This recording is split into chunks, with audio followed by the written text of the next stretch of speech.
I'm Marissa Fife. And I'm Mary Beth McGee. And we are two country gals talking about books.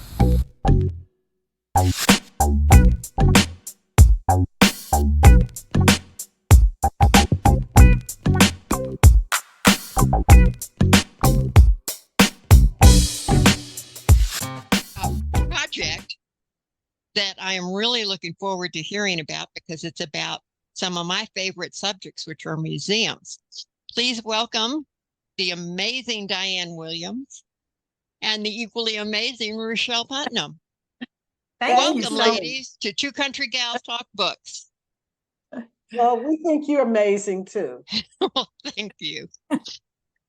Now, I'm just going to dominate this for the first moment or two because we have our, I had sent you the group of the discussion questions, but I've got a couple that I wanted to throw in on my own. And the first one is, how did you choose the particular museums?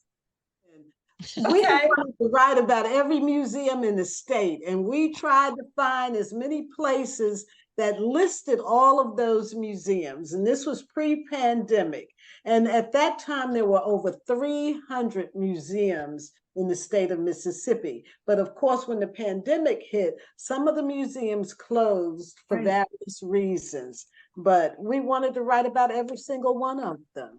Every town, every city, every region, the history changes, and because the landscape changes, and the industry that was there, or the lack of industry that was there, in essence, a lot of times created the history that's in that area. Yeah, and we found that when you think about museums, you always think of an institution, a cultural institution. But Richelle and I learned that these museums represent communities, and communities that love their sense of place, their sense of culture, their sense of chronology, their sense of topography, geography, and genealogy. And their history, they love it. And so that's why a lot of these smaller, especially the smaller ones, are in place, because of course the larger ones will include our arts and sciences. Right. Marissa? I was just going to say, I like that you have that layer of intimacy about the museums, because I've been through not a huge part of Mississippi, but little parts here and there, and there's some really cool, unique little finds around here. Well, I think the last time that Diane and I were together in person was at the Grammy Museum with the Mississippi Writers Guild Conference when they first opened. That's been a while. Richelle, you were there. Yeah, that has been a while. And but before that, Richelle, you and I were at the symposium in Picayune, the Writers Symposium. Right. Yes. Way back then. So, we get around. But of all the museums that you visited, which was the largest that you visited? Now, it can be in terms of the space or in terms of the collection, however you want to perceive it. That's an interesting thought, with over 220 museums that are open now. Go ahead, Richelle. Well, probably the two largest that I actually visited would be on the Gulf Coast, would either be the Maritime Museum, and it encompasses so many different areas of the maritime history, including a beautiful, and a very informative wall on Katrina and Camille. And then, of course, the Oro O'Keeffe is also another one that I would probably put in that category, with all the variety of art and just the history between the O'Keeffes and the Orrs, who the museum, of course, named after, and then the architect himself, Frank Gehry. So, Frank Gehry, yeah.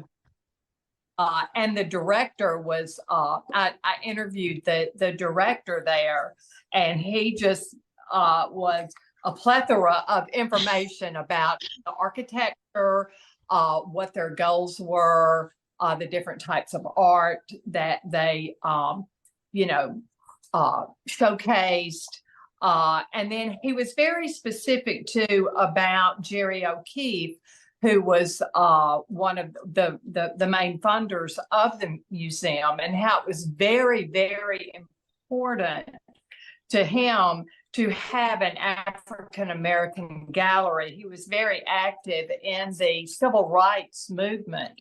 And a lot of people don't even know that Jerry O'Keefe was very active in that. Yeah. And and of course that was during World War II, a long time ago, which civil rights was not even really a word then, Right. or a term, I guess you would say. So I learned so much from him. So I guess I'm adding in that information as well, as a part of that museum. And I would think that in Jackson, the two museums, because they're so integral one to the other, the Civil Rights Museum and the History Museum, you enter the entranceway for both museums. You walk in that front door, they share a gift shop, they share in their the way they present a chronology, a timeline, and you can almost with our book be guided through the eras that are being represented in each gallery. I think that's important. And I think when I focused on those two museums, I said to myself, as an African American woman, I love the fact that our museums are telling the truth. Right. People around the country are saying one thing, but we're not hiding our truth. You could go to the museums and find out what, about the Civil War. And I told Richelle, I said, there's so much for African Americans to be proud of as they walk into these museums. Certainly the time of it being working at plantations and what we call slaving and all of that, those were hard times, but we had some great accomplishments too. Yes, ma'am. And we could say that about other cultures as well that are represented in museums, the Jewish culture, and even information about, especially from World War II, and the Germans and Chinese, and it's just an incredible history here. But the two museums, back to your question, is one of the, but you know what? I mentioned before we started about backstory. Yep. It was a museum that no one knew about, and I could not put it in the book, but I'm working on getting it onto our website that we're building, because we're not finished and there's more to come. And there was a museum that I had an opportunity to see. I think I have over 300 pictures. And I just learned that the owner in Jackson died. He had more of a collection than any one of the museums in our state. Wow. Yeah. Wow. Here he passed away. That's something. Well, flip side of that, what was the smallest museum that you saw? There's a number of them, but I will start with one that I think people will find interesting, and then I'll let Richelle share. In Jackson, Mississippi, at the Iron Horse Grill, if you go upstairs, there's a small museum there that I like to say is quality presentation. There's the timeline, but it's filled with wax figures. And if you have ever seen a wax figure, Madame Tussauds, or anything like that, a wax figure is very expensive to get made. And you can go in there, and it's all about the music. It's like the Musicians Hall of Fame. Jimmy Buffett, when he passed away, I thought everybody could go right here in Jackson and see his image, and Howling Wolf and B.B. King and Robert Johnson and so many others, Elvis Presley, are in that museum upstairs at the Iron Horse Grill down by the train station in Jackson, Mississippi. Oh, wow. That is really cool. Yeah, it sounds like an interesting spot too to go to. Marissa, you ready for a field trip? Yep. There's nothing like Richelle.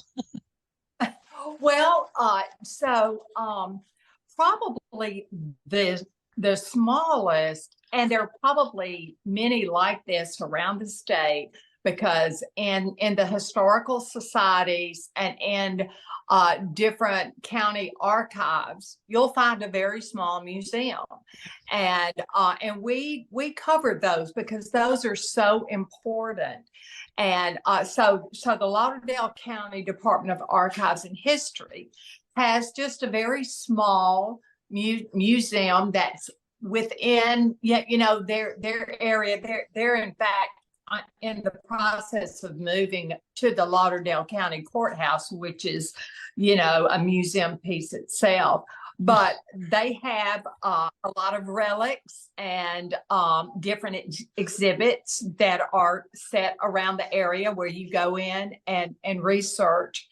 And to me, when you are in that environment and you're working on history, I know when I was writing the history on Lauderdale County, just being in that environment and being surrounded by relics like that takes you back to the past, Right. that you're looking to, research, or it gives you a feeling of history itself. Another one also, and it's also in my hometown, is the Meridian Railroad Museum, which is just one big room, but it's incredible. And of course, Meridian has such a vast railroad history, because it was the main railroad even during the Civil War. So the small museums are not small really in any way, except maybe in size. Yeah. So Yeah, their character is enormous. I know the ones here in Poplarville and Picayune are very much I've been, yeah. Yeah, they're very much big in personality, even though they may be small in size. So thank you for including those guys, because all those little treasures are, they're the things that people overlook so often. They don't have the advertising budget or anything else to get the publicity out there. Thank you for making them known. One of the things I like is the archaeology, finds that our museums have covered. And as you mentioned, small museums. We do have one small museum that's included in the Carnegie Public Library of Clarksdale. They have an archaeology collection that is worthy of being seen, And right. The Meridian Museum of Art is also in a Carnegie library. Oh, very cool. And Kate Cherry, who's the director, is so in tune with far beyond just visual art. In fact, she's working very closely with us, the Meridian Architectural Society, on oral histories, which also encompasses exactly what we're talking about, and trying to preserve the histories of those movers and shakers that are not going to maybe not be here in, a decade. Right. So how long did the two of you work on this book? I know, sneaky question, right? We started, Diane, didn't we send our proposal in 2016, was it? I think so. We believe in pitching our ideas to publishers. And so you have to be very succinct in doing that. And you have to really give the vision of what the overall project's going to be like. So yeah, 2016. And then of course the pandemic, we had started researching, and in fact, a lot of the interviews I did are just visiting different museums in the area that I was covering was in 2017. And then of course, COVID right down, and we didn't know if we were gonna be able to do the book. In fact, we had to put it on hold twice. Mm-hmm. Yeah. It's been a little nerve-wracking to it was. Yeah. We were afraid we might lose the contract, and then we said we better approach them before they approach us and see Yeah. if we can revitalize it. So yeah. I'm So, so it's glad you did, on- because I'm looking forward to this. Yeah. Yeah, so one of the things when we got to writing, I got so excited about, She you did. know, the stories, the backstories. And one day Richelle said to me, well, how many words have you written so far? Because I was covering Jackson to the top of the state. She was covering everything below, including Meridian. And I said, I don't know. Let me go look. And oh my God, I had written 2 books. A lot of material, sounds like.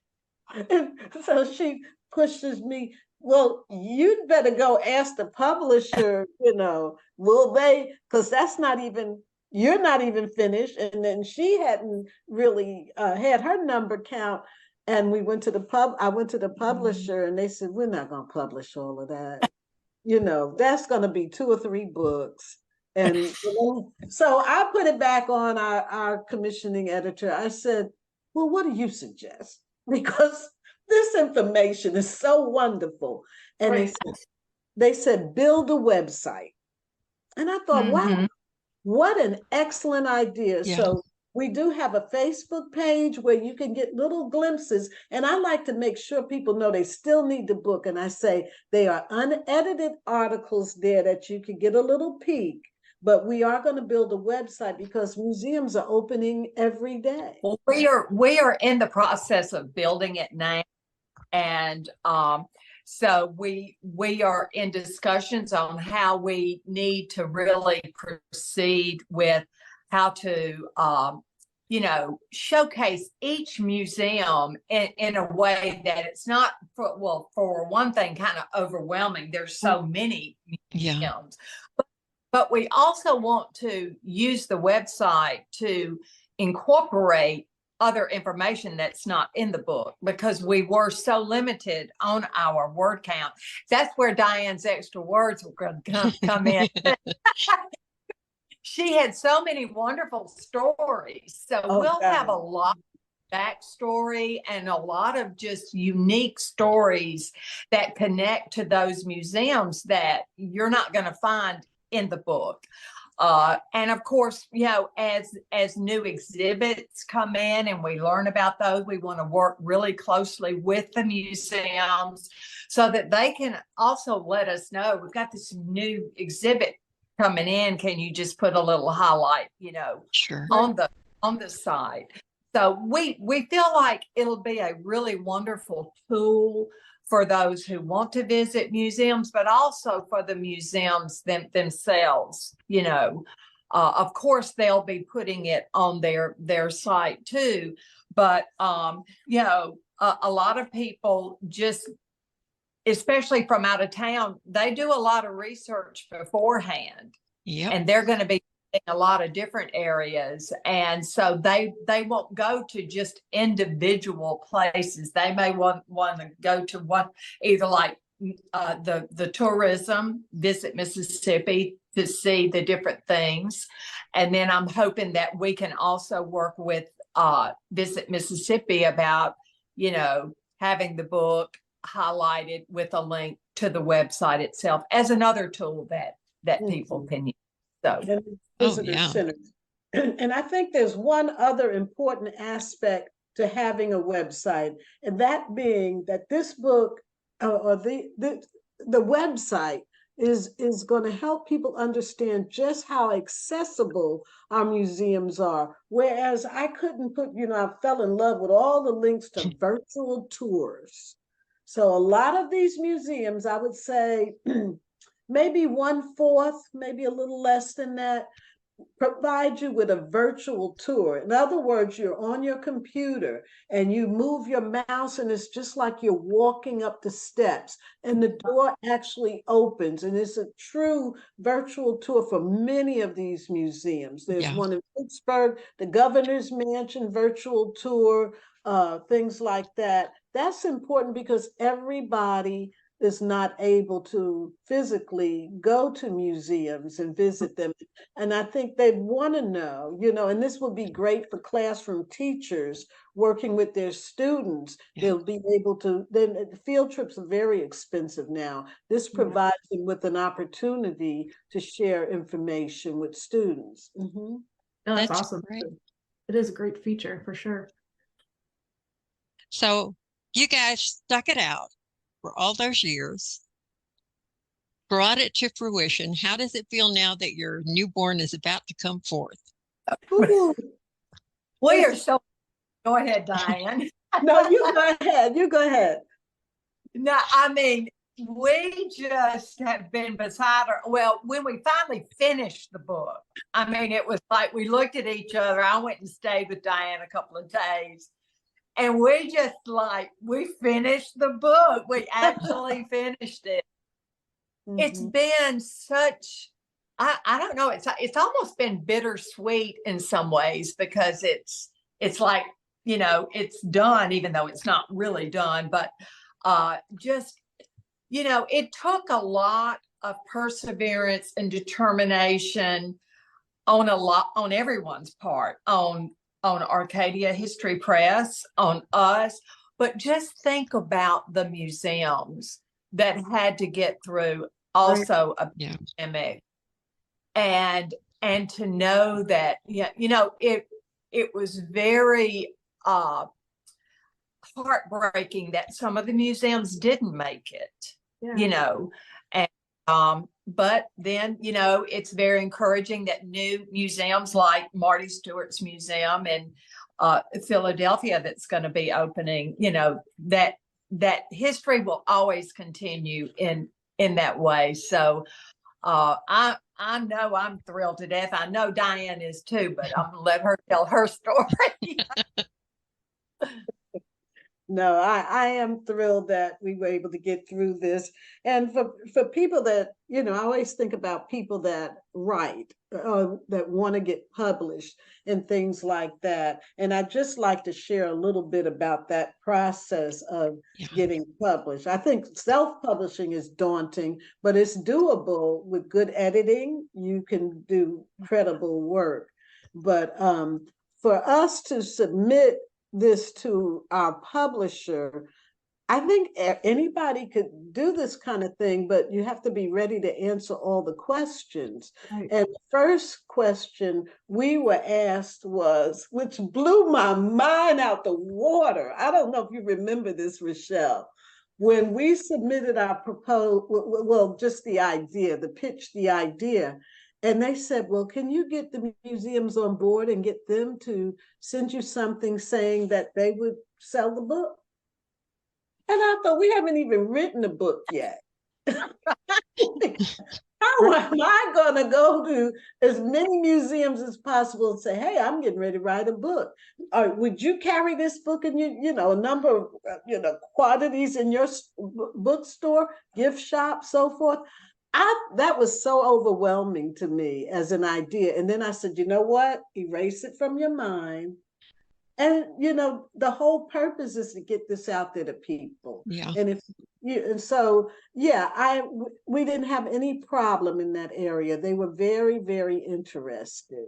And I think the Mississippi Museum Association is going to be one of the first on our list as far as book talks and signings. We are also on the Mississippi Humanities Council Speakers Bureau now to talk about the book. So people are excited. This is who we are, and we're inside museums. We're music. We're, community. And if I can, just as an aside, I want to just mention the makeup of this book.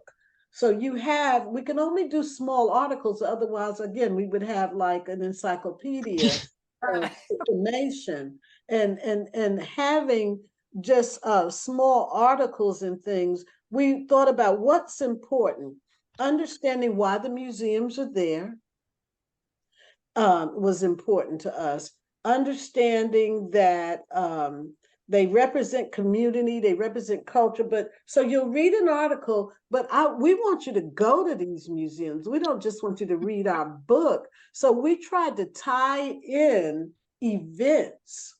So I believe, Mary Beth, you submitted photos we have of the the Jim Henson Frog Museum, that is on the cover and inside of the book. And then we mentioned that the Frog Festival takes place at a certain time of the year, and sometimes it's more than one event in the community. But how fortuitous is that to tourism when they can, we're a very rural state, and when you're this spread out, with not a lot in between, who wants to drive all the way to Clarksdale just for one museum when you know that you could do that during, the Sunflower Blues Festival or, the Juke Joint Festival? That's really cool. Oh, yeah. And it was, well, the little museum in Leland dedicated to the birthplace of the frog was such a delight to visit. And so to be able to share those photos with you was my joy. Thank you for allowing me to be a part of it. Thank you. And we have, along with yourself, we're going to call you a great photographer now. We have photography of the B.B. King Museum, and that photography was done by an award-winning photographer, Rory Doyle.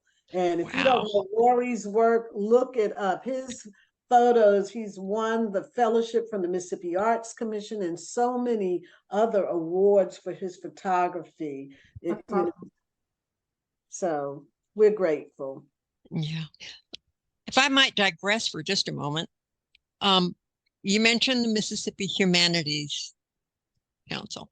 Would you tell our listeners what that means and what your credentials are that qualified you for it? Because I know you're both up there.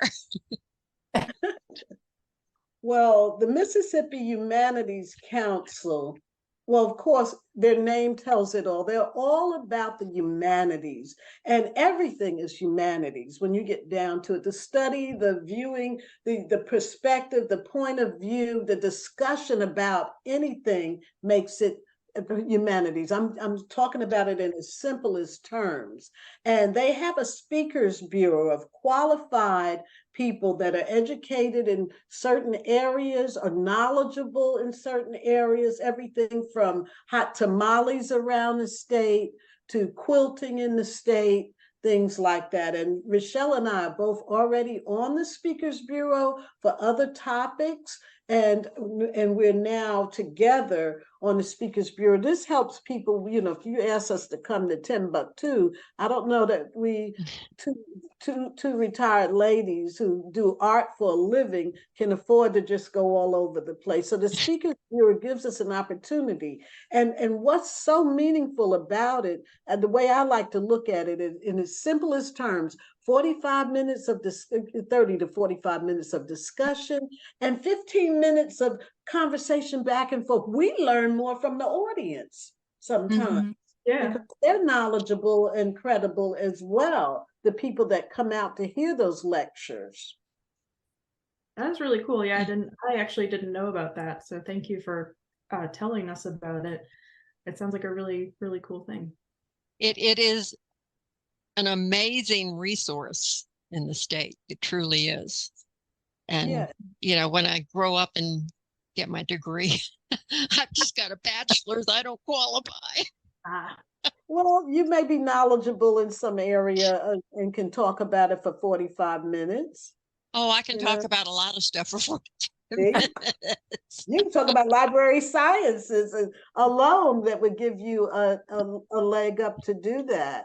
And people, it's not a grant. When somebody wants a speaker, all they have to do is request a speaker. It's a one-page application they have to fill out. They have to, of course, include the topic, and then they turn in an evaluation at the end, and the Humanities Council takes care of everything else. That's really wonderful. Yeah. Yeah. And of course, a program has to be free to the public. That is one thing I think that they require that it's open to everyone, which I love about that too. Yeah. So yes, we're really blessed to have the type of humanities we have in Mississippi. They do so much in the way of preservation in so many different areas. So we're very blessed, as well as the Arts Commission. So Yes. Yeah. Thank you, ladies, because I'm just so tickled that, to know that both of you are part of that, and it's such an important gift to the state. Mm-hmm. And So I feel like we have a partner with Malcolm White. Malcolm White wrote the foreword to the book, and I would be remiss if I didn't mention his name. So I would like to interject that here. He is the former director of the Mississippi Arts Commission and also former director of Visit Mississippi. He's a patron, and he's over the Hal and Mal, Mal parade, the what is it, the St. Patty's Day parade, and one of the largest St. Patty's Day parades in the country. But he totally understood what this book was about, and his foreword was very succinct and to the point. And really, I hope people don't skip over the foreword, that they read that to get a real glimpse of what the book's about and what the state's museums are all about. Yeah, because Malcolm was so instrumental in really bringing the creative economy to the forefront for people to even understand what it meant. And museums, by far, contribute so much to the creative economy. And when I was just getting ready for this show tonight, there's so much research that's been done on what museums contribute to the economic or to the economy of wherever they are. And it doesn't matter what political realm you're in. Museums are trusted by the citizenry wherever they are. It brings families together. You take your family to a museum, you're learning together. So museums are just so much more than we even, can even define as far as the history goes, because the money that museums bring in just through tourism, because every tourist wants to go to a museum. I mean, that's the first thing I look for when I go somewhere, so. Yeah. Where can I learn? Where can I learn about the area? How could I be inspired? And I think, Richelle, I could almost hear it in your voice. I sat down and wrote a list that talked about the value of our museums.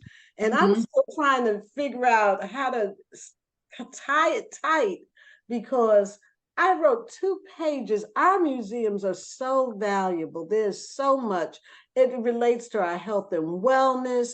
It sparks our own creativity. It is a town hall of sorts where you could go, you can learn, you can become the artist, you can become, the historian just by going to our museums. Yeah.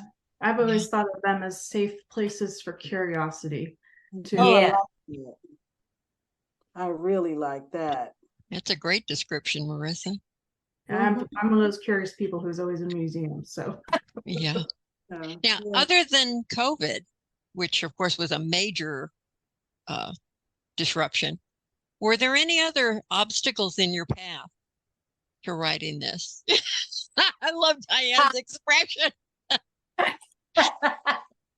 I'm writing with the best person the best writer in the world, number one.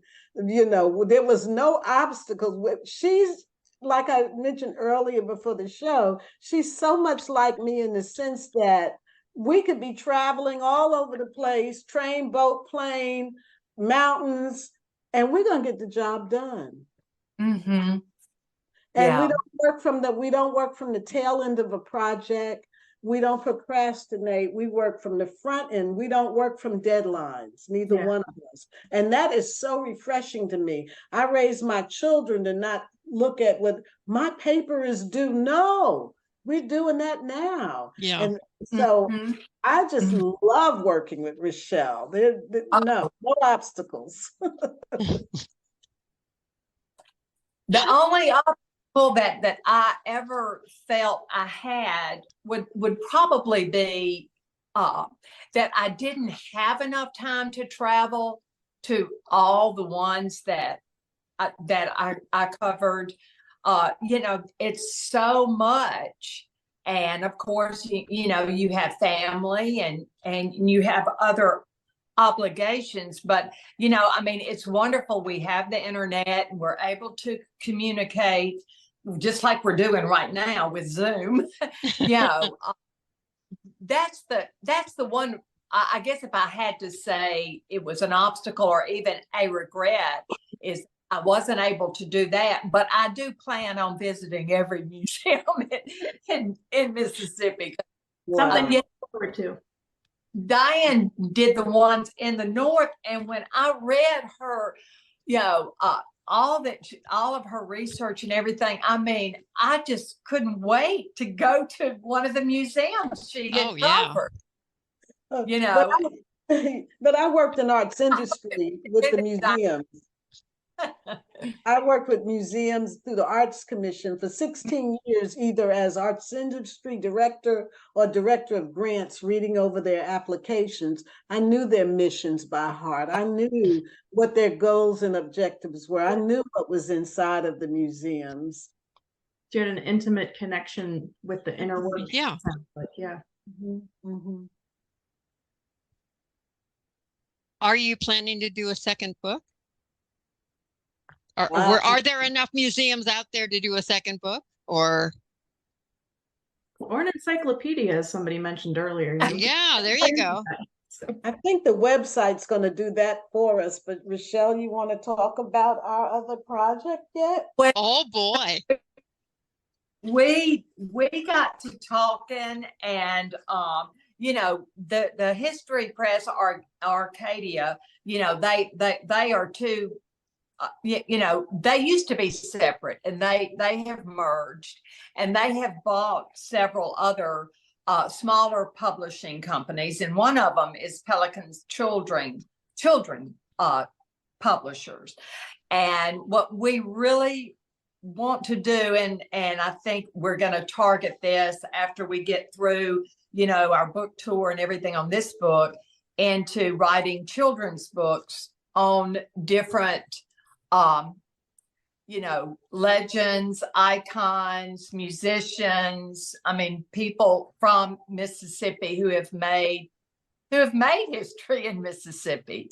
And we're really excited about the potential of these series, because it's not just one series. It would be probably several series. You have fiction, you have literary, you have sports, you have I mean, there's so many things that we can cover for children. And then with Diane being where, you know, her past and her experience with the Arts Commission, and then mine as a teaching artist for so many years, Diane being my mentor, you know, connecting lesson plans to those books, and you know, really being able to use those as a teaching tool in the schools. So I'm gonna let Diane take over now.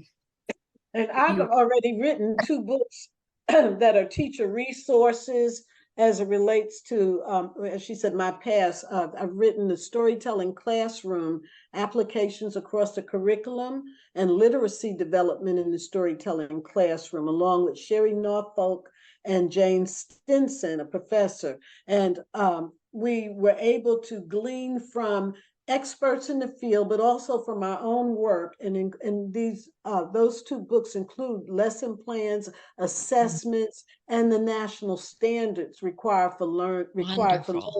So we do have that background in working with children, and we know what teachers want, what they need, and what's important to the classroom. Yeah, you sound very well positioned to do this particular project. Yeah. Mm-hmm. Mm-hmm. And we want to Oh. start with music, the different genres Yeah. of music. Love it. We want to make it fun for the kids to learn through the blues, and have music incorporated in it, but then have a teacher's resource or a parent resource in the back that really kind of expands on the history, Yeah. much more so. Oh, that's going to be exciting. That is going to be I'm so excited. exciting. Oh, wow. That's just, okay. Now you got me eager to see the next volume. And I haven't even gotten this one yet. Oh, well. Now, tell our listeners when the book drops. It drops on Elvis Presley's birthday. And what is that date, Richelle? Oh gosh, January 28th. What? What is January? You tell them, Diane. I don't know. January 8th, Elvis Presley's birthday. 22. Great. It's coming out in a few weeks, 1 month from now. Very cool. That's exciting. Yeah. And is it available for pre-order at this point? Yes, it is. It's All available right. Barnes and Noble, Amazon, and from Arcadia. Oh, that's exciting. Well, first off, it's Mississippi. I'm always glad to see anything that's sharing the good news about Mississippi, but also the value of museums all over the state. I've got a file box where I've collected every time I go near a state line. I stop in the visitor center and collect the brochures of what's in the area so that next time through I can plan my stops. Yeah. And I love checking out the history, the novelties. Every community has its own novelty item. Checking out the things that make Mississippi, Mississippi. I think too, as I'm not from Mississippi originally, and when I started to travel around the state and see different things related to its history, I was just, for instance, Elvis's birthplace. I was blown away by such a small house that he came from, and such a huge personality was born that house. If you think about it, if you read about him through these books that you're mentioning, that's just like, I want to go see this place. Yeah. Step. Yeah, that's an incredible place to visit. But there's also an Elvis Presley museum up there that's not about Elvis Presley. It's about the community with a little bit of information about him. So that's a separate place. But there's so many places in Tupelo to visit. And some of the unique museums, let's talk a little bit about that. The Apron Museum that has like 4,000 aprons. Oh, wow. Yeah. What about the teddy bear museum, Richelle? So it's got over 20,000 teddy bears. And and it's a very small museum. And the history behind it, he's the founder, or the one who started it. He wasn't even from America, I don't believe. But there's all kinds of teddy bears that you walk into a room and there's a scene with the teddy bears. They have programs with the students. It's in Picayune, so yeah. Yeah. And he is such a character. Yes. So I love that place. It's just every time I tried to visit, it was booked for some little one's birthday. So I was like, I know this is popular. Yeah, we're so tickled because he had a little bit of a rough start with COVID coming in and everything. And so we're just tickled that he's still going, because it is such a delight. Yeah, and some of the incredible museums that closed were like the Rock and Roll Museum in Clarksdale. Yeah. That closed before we got started. The Tupelo Automotive Museum, which was one of the finest, I don't think there's a car dealership that looked that fine. Right. So I couldn't resist. We have a couple of pictures from that museum, but then there's the classic Riders, RIDERZ museum in Corinth that purchased 8 of those vehicles. And so, we try to appeal to every aspect of our culture, men, women, young, old, children. And I think men would be interested to know that there's a classic car museum in Corinth, Mississippi that hosts 80 cars at one time, and they change out 5 every month. So you could go back often and see different cars rolling in. Wow. That's really fun. Yeah. So I'm gonna have to tell a couple of the guys in my family about that. So And without having to deal with cruising the coast. Yep. All Oh, that gosh. traffic. Well, the one that tickled me on the coast, and I don't know if it's considered a museum or just a shop, it's the little thing by the railroad station in Ocean Springs. It's like the Walter Anderson. There is Walter Anderson. the little shop there in the railroad station, or what used to be a railroad station. In the tourism Yeah. office. Yeah. Yeah, I don't know if that's technically a museum, but I love that because it's got all the goodness. And of course, now the Walter Anderson Museum of Art is open. We were able to have the Poetry Society conference there in the spring. That was so cool. Yeah. Yeah. Ocean Springs, has, they've done such a wonderful job with their whole downtown area and just preserving their history, with Peter Anderson and Walter Anderson. And Gulf Coast is just unbelievable with all the maritime museums. And if you want to go learn anything about oceanography, you just need to go stay for about a week, and they have summer camps for the kids. That's another thing I think a lot of people also can take such wonderful advantage of. The museums, most of them do have, workshops, classes, summer camps, things like that, where the kids, even adults, can learn so much about just more than the history, but actually the history that's being made today, that will be in there tomorrow or in the generations to come. Yeah, So, I don't recall museums having workshops and summer camps, but now that I think about it, I was like, I attended those when I was a kid, and I really like them. They're a really good resource for families. They are. Mm-hmm. Yeah. And we include a map in the back of the book. We also include the cities in alphabetical order where the museums are located. So that way you could look back there and say, how many museums are in? Because people ask me that all the time. How many museums are in Nashville? Well, off the top of my head, I don't know, but I'll be able to turn to the back of the book and say, oh, there are about 10. And one other thing is trying to decide what is a museum, because we struggled with the museum houses versus the pilgrimage tour houses. And so if there were displays, if things were curated, that was, or historical, they're all the pilgrimage houses are historical, but those were some of the elements we look for, like the Faulkner Roanoke, for instance.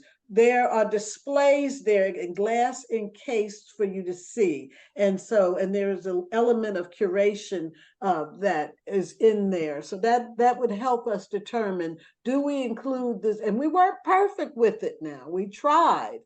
So we probably missed a few, or maybe have a 1 or 2 that should not have been included. But I think we really looked at it as best we could to say, what is a museum?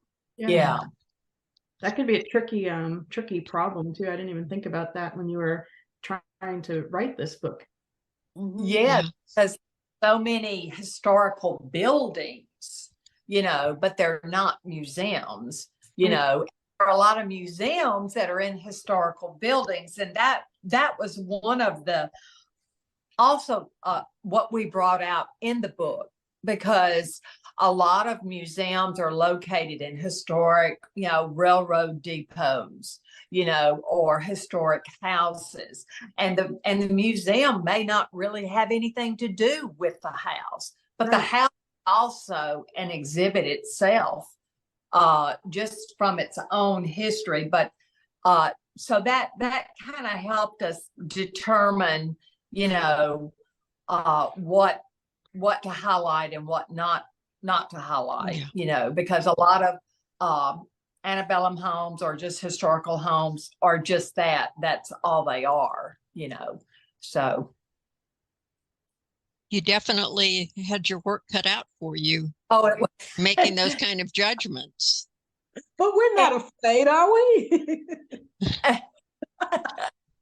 Well, I think that's one thing, a discussion that Diane and I had. Well, we were really into the book, really deep into it when we kind of started having those deeper discussions about, okay, is this a museum? Because, and so that's when we kind of started weeding out a little bit of what we had, so.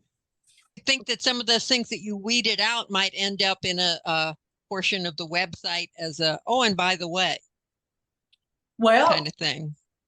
Yeah, it very well could. Mm-hmm. Possibly. Mm-hmm. I was going to say it must be hard to do weeding out, because I'm sure all the ones that you wrote about originally were really interesting too in their own right. Yeah. Well, ladies, it has been just wonderful chatting with you. Is there anything that we haven't talked about yet that you'd like to bring up? I would say, I think about children because I have grandchildren. A number of our museums have excellent exhibits for children. The model trains that run through they're scale model that some of them take up a small room, and some of them even larger than that. Richelle, what about that one on the coast? So for children, the train museum that has trains. It just looks like you're going through the countryside in a large room. The one in Gulfport? And even the Katrina Museum in Bay St. Louis, they do so much for children. They do a lot of special events. They have safety, I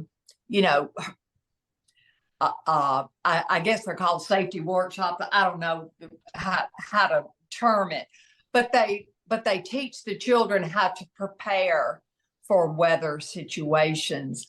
And that's so wonderful because, smart. Museums teach so much beyond just what they're exhibiting, because they've seen, the devastation of, hurricanes and things like that. So there's so much more to museums than just meets the eye, I guess is what I'm trying to say.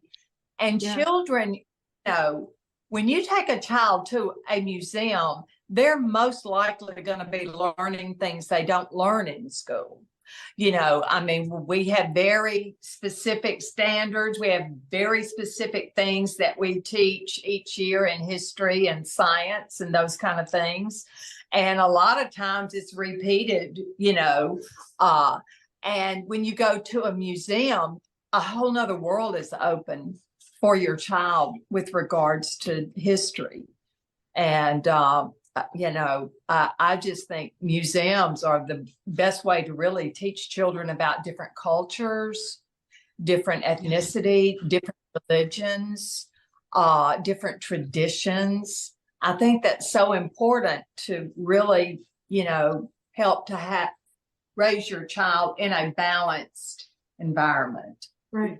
And I know a lot of the museums have like interactive things so kids can learn in like a tactile way instead of just like seeing or hearing too, which is important for a lot of children also, my experience. But Mhm. And well, and the thing that I always appreciated when, as a child, going to the museum was this is all new stuff, and I get to take it in at my pace. Yeah. It's not like a lesson that has to be delivered at a certain speed. This is, free time for me to go in and learn new stuff and ask questions and find things. Yes, there's always somebody there to help you. Yeah. Yeah. And there's so many surprises embedded in these museums, such as the Science Museum in Jackson has an aquarium, a huge aquarium downstairs. And I don't know Wow. if it still has it, but at one time it had a two-headed snake. That was, as a kid, I'd be like, what is that? That's awesome, Yeah. That's amazing.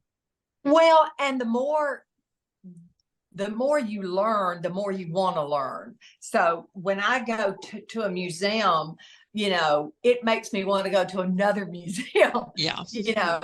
And go find 3 books about it. Yeah. You really want to build on knowledge, on new knowledge, and you want to expand that knowledge. So, Yes. Yeah, that's great. Ladies, you have been an absolute delight. Thank you so much for sharing your evening. I hope that we have introduced people to your book and that they will then, through that book, learn more about Mississippi. Yeah. And the more they know, the more they'll appreciate it.